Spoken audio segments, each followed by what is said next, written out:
Good morning. So, I know I haven't been on in a while, but I just wanted to share some things with you guys. So, this is our deck that I had built last year, and my dad is helping me with. Oh, there's our kitties. They just finished breakfast, I guess. Hey, boys. Anyway, so my dad is helping me with. There's a lot of rough patches here. Just where the wood has kind of splintered. I don't know if I waited too long to stain it or what, but so we're just kind of touching that up with wood filler. We're going to sand it, and so that's a project we're kind of in the middle of. And yeah, this is my my typical dress code. It's just one of comfort. I have a lot of things, a lot of different projects I'm in the middle of, as you can see. These were a couple of pots of really pretty fall mums that I had last year, and I didn't think they would make it just being left in the pots in the winter, over the winter, but they did, so they're coming back. But I'm just planting some new flowers. I try to add some new flowers to my gardens every year, and this is really a mess. As you can see, it's not finished. These planters were really cool. I got those at Home Goods for a good price. They look very heavy, but they're not. I think they're recycled plastic, and so but I just try to mix up the different flowers that I have. This is where the kitties eat, and some flowers on my bench and everything. I've got my mop propped up, so this is just real life. And over here, this is the first time that I have had any flowers around the base of this tree. I'll get out of the way there with my shadow. But my daughter, I let her pick out the flowers, and all the orange blooms have dropped off this lily. It's really, really pretty. So when it comes back, I'll share that with you all. And then we started a new flower bed over here, just kind of in the middle of the yard. Kids don't really understand a lot about gardening. She wanted just to put the flowers just randomly throughout the yard. I had to talk about gathering them into, flower beds, designated spaces. So, but this is our little, one of our little sitting areas. This was actually where my grandmother would come out and have her breakfast, because I am in my grandmother's home, and I was able to purchase it from a family member who inherited it. But she would sit right here, not in this exact chair, but she had a chair right here in this space, and she would have her breakfast. And so, of course, I would drive by and just wave at her a lot, because I was busy in my younger years. So in the past, I've always valued, here's some of my herbs, fall, and I still would say that's my favorite season. Oh, this keeps knocking, the wind keeps knocking it over, it keeps falling down. I'm gonna have to figure out a different solution. It's really pretty. It's sitting down there in the mud right now. But I'm starting to really appreciate spring. And so this little flower bed here this was started by my grandmother, and you gotta love Google. I mean, I'm able to just my daughter and I both take a lot of pictures of what's growing in our yard, and then we're able to see, what it is and look it up by the picture. But I think there's just some weeds that are kind of mixed in. I need to come in here and clean this out. And then there's a really cool old tree stump over here. And I've got some solar lights that I want to place in here and stand up pretty soon. But there's a lot of really cool large rocks all around the property, and even a lot of the wildflowers are really cool too. I've looked them up, and you have to be really careful with foraging, but a lot of them have medicinal qualities, which is really cool. So again, I'm just busy working in the yard, and especially busy with our new puppy dog. But I have missed you all. I hope you're doing good. So there's a quick tour of my projects. So hey y'all, good morning and welcome to my mess. That's how it feels. But this is my little happy corner I have here in my home. Just a mixture of books and craft supplies and art supplies and my plants and little collections, dried herbs and flowers and stuff from my yard, and just just a wide array of things that I guess you could say bring me joy. On that note, I thought I would share with you all this little picture frame that I have of my grandmother, and it's actually pictures of me and my grandmother from years and years ago. And this was a gift that I gave to her, and now that she has passed on, it has become mine once again. But it's a really cool little frame. Unfortunately, it doesn't work anymore, but it says "You are loved," and then it has a little button and a microphone, so you can record a message for someone when you gift this. And so that's what I did for her, and I've tried changing out the batteries. It doesn't work anymore. But it quotes Philippians chapter 1 verse 7, "For you have a very special place in my heart." And so I thought I would share that with you all. This is my grandmother when she was young. That's me.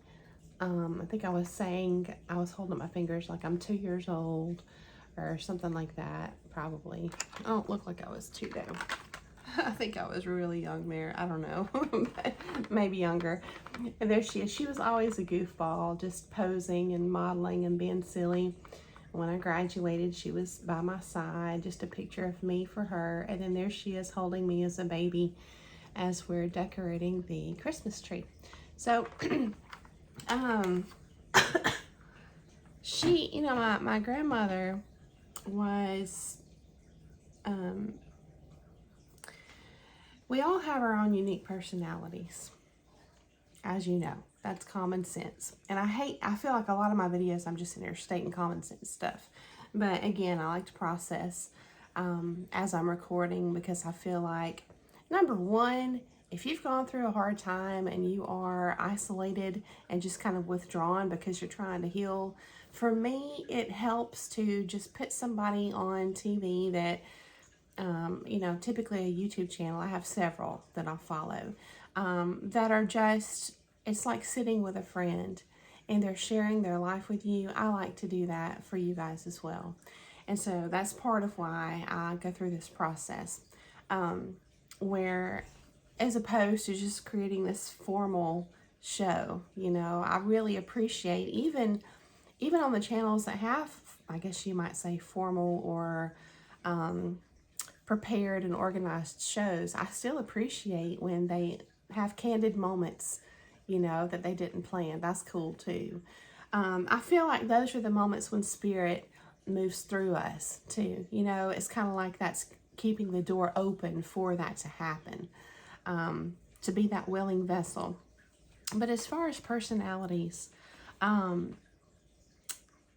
grandmother had a very, I guess you would say, strong personality. And, for some people, it was really abrasive. It came across very abrasive. And I'm not putting the blame on the other people, because I have seen her be abrasive. But, with me, there were times when she was a great teacher, and I'm trying to get to the place where I can appreciate every person in my life, and even in passing, every person that I come across that's not necessarily in my life. I'm trying to appreciate every even interaction with others as a lesson. And in a sense, that kind of feels like a selfish thing, because it's like, what's in it for me? Can I pull a lesson from this, right? But the other part to this is that I'm understanding that I can be a lesson for others too. And I feel like, in my experience, not even typically a conscious thing.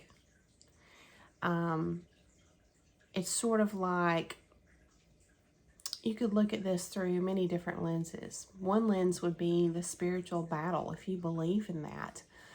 Spiritual forces, another unseen realm, and the different energies, the positive and the negative, or the energy of love and from God, and the energy of destruction, and deceit from Satan. It's kind of like those two are at war or opposing one another, right?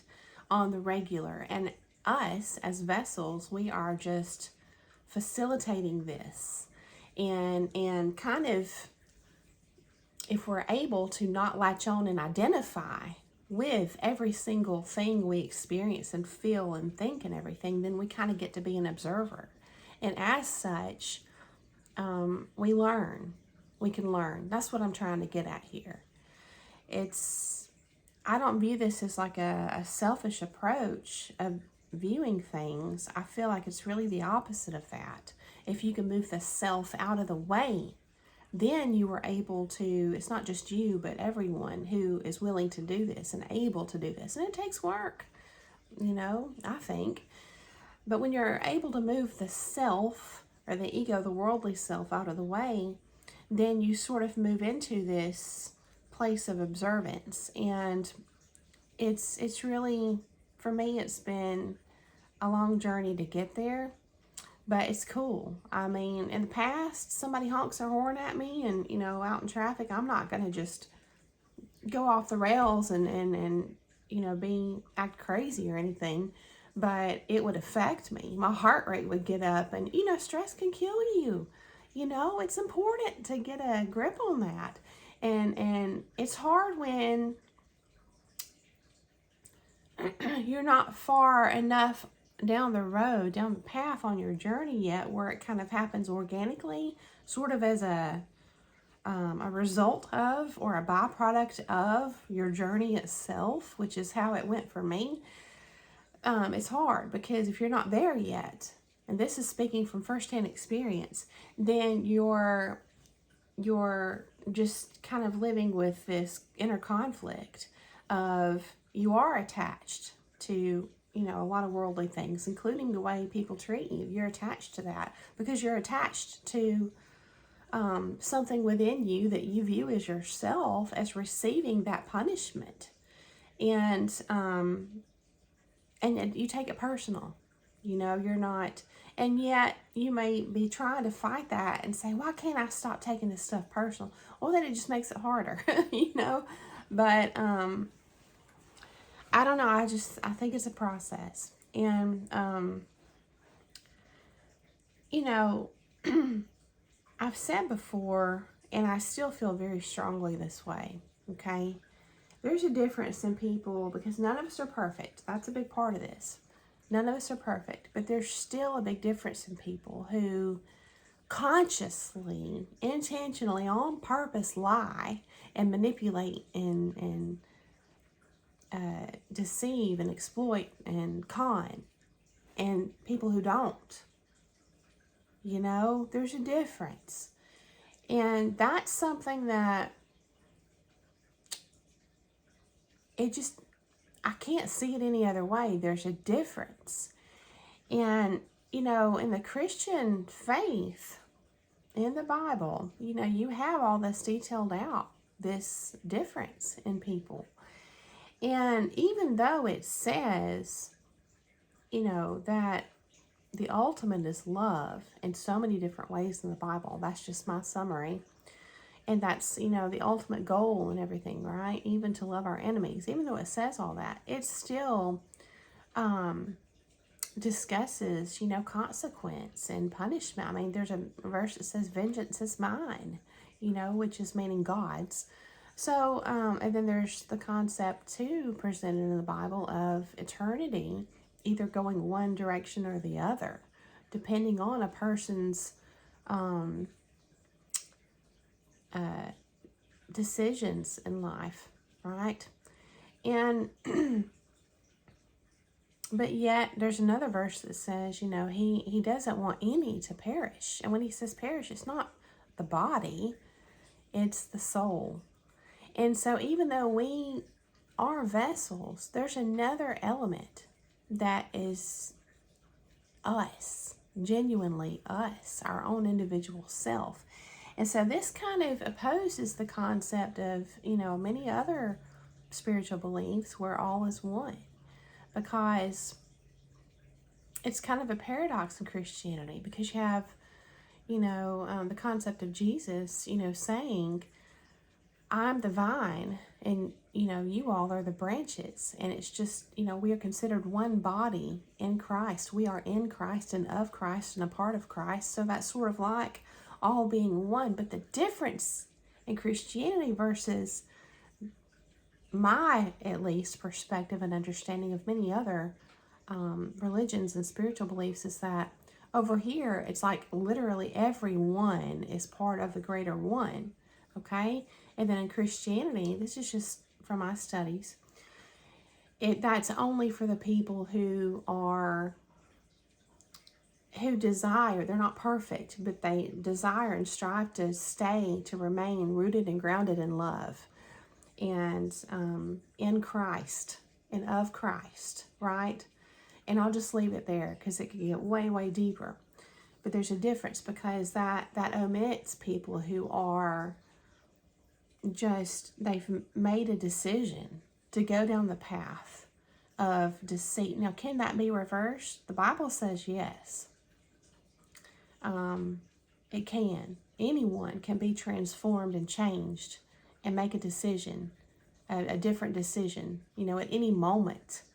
But if a person just holds on to this lifestyle and mindset of wanting to be rooted and grounded in deceit and evil, essentially, instead of love, well, then that's their decision, because free will is part of the design, but there's a consequence for that. So I just want to say that. I wasn't even planning on talking about that, but there it is. So, but as far as personalities, let's get back to that. So my grandmother had a very strong personality, right? And I can understand why she hurt people's feelings and things like that. But yet my relationship with her was really good. And she was very supportive of me. There were times when, she would make a comment where I had an opportunity. This was a learning opportunity for me to react or to not. I don't know if this was intentional on her part or not, what the motivation would be if it was intentional, but I'll give you an example. So I remember one time coming over to see her, and I had my hair pulled back in a bun, and it was pulled real tight, back, no little pieces of hair falling down or anything, just very tight. And we're just, having a great visit. And she commented something like, she would watch, her stories, her soap operas and the talk shows, Dr. Phil and all them, right? And she was talking one day about fashion, which she wanted when she was young. This is my understanding. She was a young girl. She wanted to grow up and be a fashion designer. And so, she typically dressed very casual in her everyday life, but she was still drawn to those concepts of beauty, and what looked nice and what didn't. And so she would comment, on different celebrities' fashion and stuff like that. If it came up in a commercial, we would talk about it. But she made a comment, it just kind of steered into hair, and she made a comment about, how it didn't look, I don't remember her exact words, it didn't look nice, or it wasn't very feminine or something, I don't know, for a woman to have her hair pulled, back real tight. And she was very specific. She may have even said in a bun or something. And it took me a minute, we kept talking. It took me a minute. I thought, well, I didn't say anything, but I'm thinking that's how I have my hair today. So, that was an opportunity. And over the years, I got to where if there was ever a topic, where she was very strong about it, but I disagreed. I got brave enough, because I've always been not confrontational at all. But I got brave enough to, tell her my opposing opinion, which is, I think, a healthy skill to develop in a child. Very important.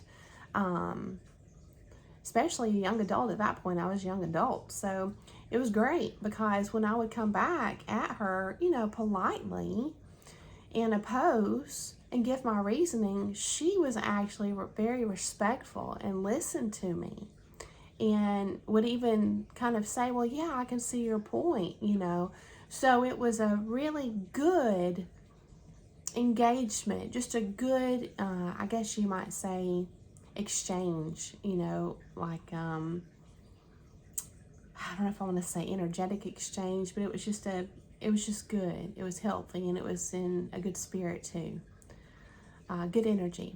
And so that's sort of the relationship I had with her. She was really funny, and she'd just make all these, crazy off the cuff remarks, and we would laugh.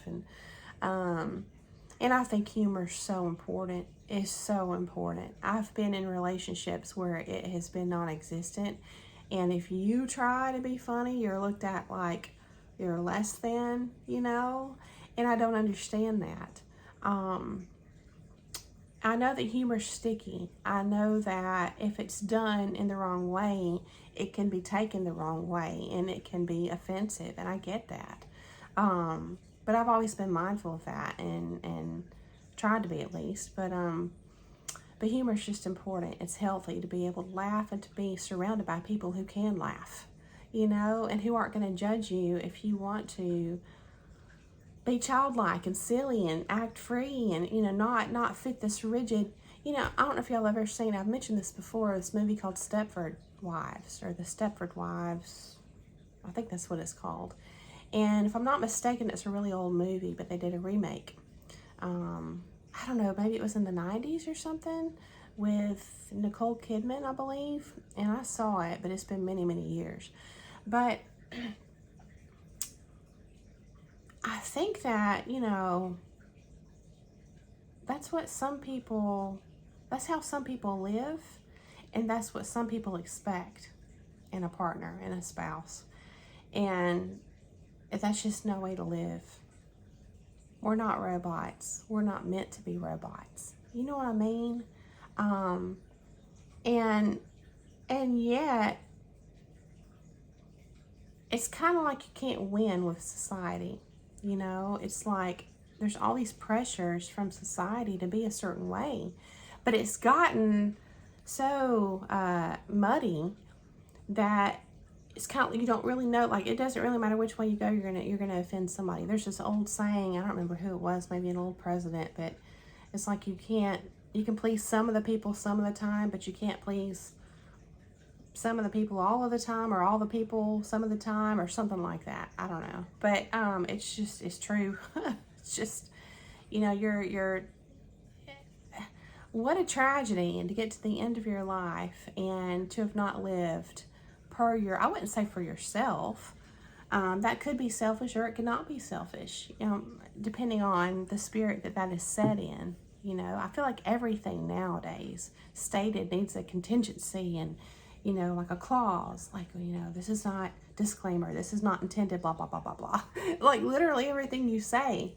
And there's a comedian that did a skit, maybe he did several like this, and I wish I had saved his name. I came across him about a year or two ago, and he was acting this out, and he was trying to set up like a college class or something, where he's sitting there and he was playing the roles of the different students and the professor, and literally every single thing this one student said was misinterpreted and analyzed, and he was just berated for it, and excuse me,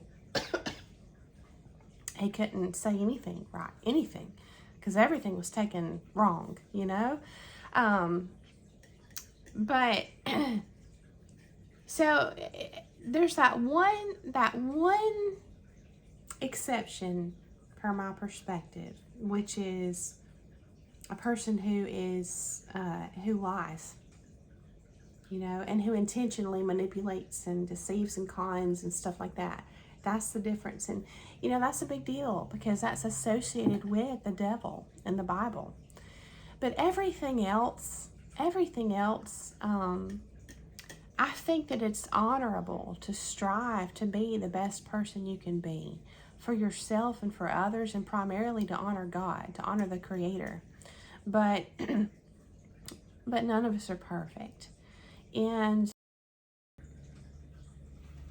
sorry, y'all, my phone cut off and I have it charging, so I don't have my microphone plugged in. I hope you can hear me. So I ended with saying none of us are perfect, and that's so true. So yeah, I had this little what you call it, my hair just poking out earlier. Anyway, none of us are perfect. And so, there's a verse that says in the Bible to do everything as unto God. Everything you do, no matter what you do, we're supposed to do it like for the Lord, right? And if you look at that through the lens of it being prophetic, and also through the lens of the other verse that says that man does not live by bread alone, but by every word that proceedeth out of the mouth of God. What that would mean is everything we do, whether we consciously do it as unto God or not, we are doing it as unto God. Not really by choice. And so when you start to use that as your perspective and view every situation, interaction, relationship, and everything through that lens, that it's really not personal. It's if we're sharing that spirit, two people are sharing in that same spirit, then it kind of goes into this other saying, whatever you do to others, you do to yourself, which has always been kind of hard for me to wrap my mind around, but it's sort of like that too. Sorry, I was right in y'all's face. I just hope you can hear me. I'm trying to be close to the microphone, but it's kind of like that. In other words, it just takes the edge off of things, and it also makes us, as far as taking things personal and getting emotional about stuff if we're hurt, but also it helps to keep us mindful of what we do say to others, because there's that other verse, let he who has never sinned be the first one to throw the stone, the rock. And that's just it. The point here is that nobody would qualify, because none of us are perfect. And so, that's just kind of the place I'm at, at this point. And I just wanted to share that with you all. And I think that when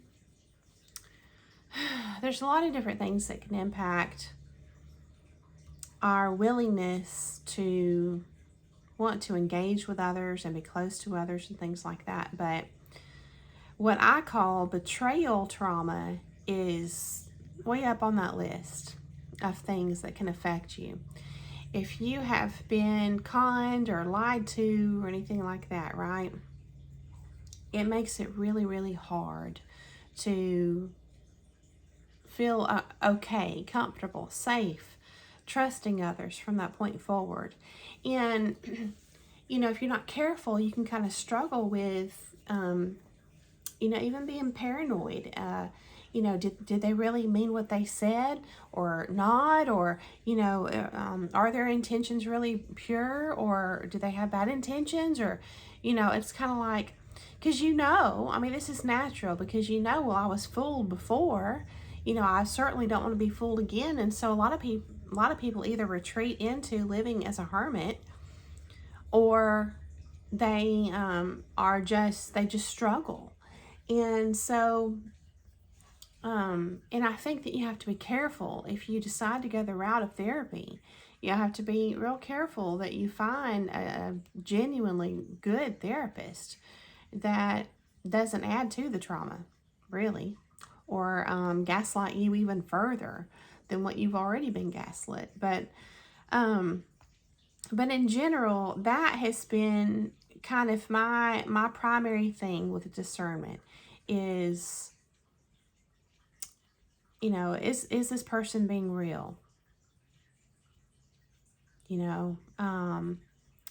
I just don't jive with people who are in alignment with that robotic type of this.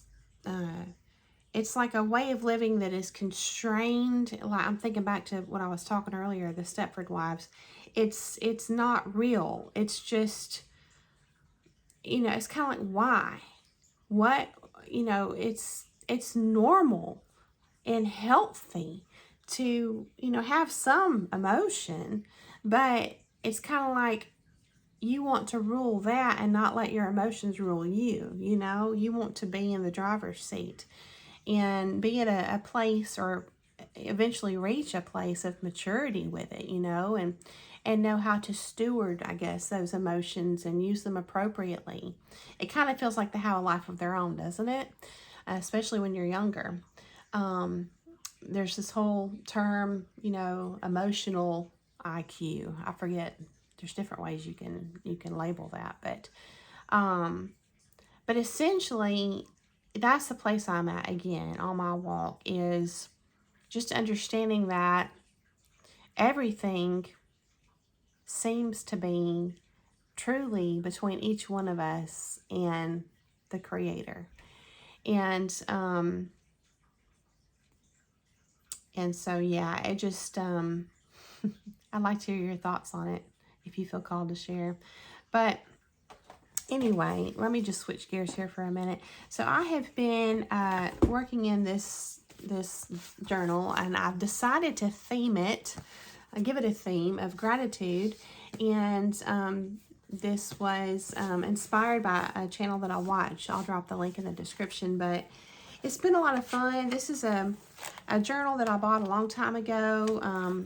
The people that make these just, gather all different kind of papers and put them together.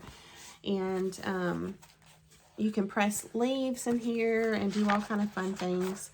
And so I've just been kind of using it like an artistic diary sort of journal, just writing what's on my mind and heart.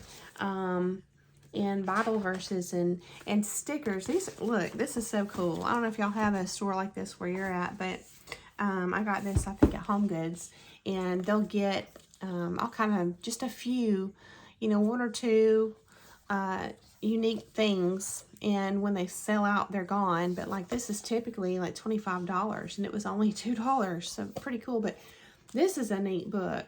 It's a sticker book, and it's just illustrated beautifully, and it just has pages of these gorgeous stickers, just all the different sea critters and seashells, and crabs and whales and dolphins and starfish, and then when you turn the page, it's got a quote, and then you turn the page again and there's more stickers, and then turn it again and there's another quote. So just a lot of fun. Like, here's a quote: "The sea is as near as we come to another world," and that's by Anne Stevenson. It makes me think of that old 80s movie Splash with Daryl Hannah and Tom Hanks. I loved that as a little girl. At the spoiler alert here, at the very end, he decides to jump in the ocean because they're trying to come after her to contain her for research, because she's a real mermaid. And so, but they fall in love, and when she's on land, she has legs. But at the very end, he jumps in, and she takes him down to, the mermaid kingdom, or however you want to call it, down in the ocean. It's like a whole nother world down there. And so I've always thought the ocean's just a really beautiful, mysterious place. And I sort of hate to pull the stickers out of here to put them in my book because they're so pretty in this book. But what you can do, this is just therapeutic for me, is you can use something like that, like a sticker that just calls to you. You can just sit down and you can be frazzled and not really have a good starting place of what you want to do. But you can just flip through a book like that, like a artful sticker book, and find one that just, for whatever reason, you just like it. Maybe you don't even know why. Pull that out, put that in your sometimes they're called junk journals, a homemade journal, a notepad, whatever you have, and then place it on the page. And it's sort of like that opens the door for this numinous inspiration to pour into you. And from there, this is what happens for me. This is why I love the creative process. Some people call it art for art's sake, but then it's like it just pours out of you. It's like you get one idea and it builds, and then you get another idea and another idea. And so another thing I've been doing, I've been playing with these. This is new for me. These are water-soluble pastels. I believe they're, wax pastels, but they're water-soluble. I mean, who would have known? And they're just very rich, bright, beautiful colors. I would show you, I don't know if they'll fall out, but and I'll show you what I've done on my book. Here's a couple of pages. It's certainly not like professional quality art, but it's just fun. And so, just whatever came to mind when I was, creating this. And even the colors don't look exactly right on my phone when I'm recording this. They're brighter than that. But, I go in and I add Bible verses and just thoughts that I have. So, it's just therapeutic, And so I just encourage you to find a practice. It doesn't have to be that. It could just be walking.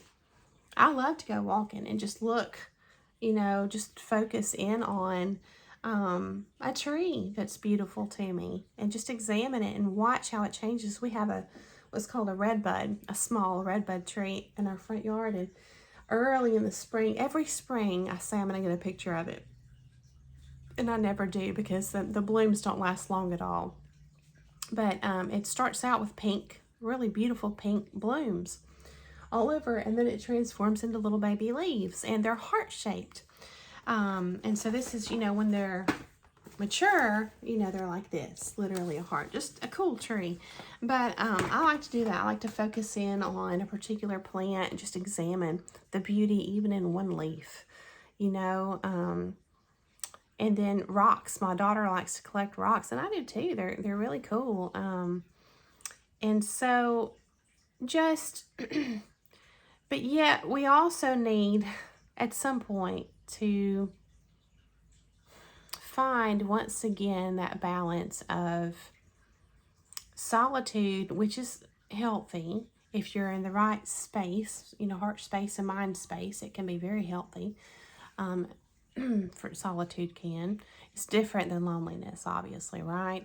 But there needs to be a balance of solitude and engagement with the world, because there's even I wrote down in my journal a couple of nights ago, the most beautiful things in life aren't things but love that is shared. And that's what it's all about. I've said before, it doesn't matter what you're doing, it's about who you're with.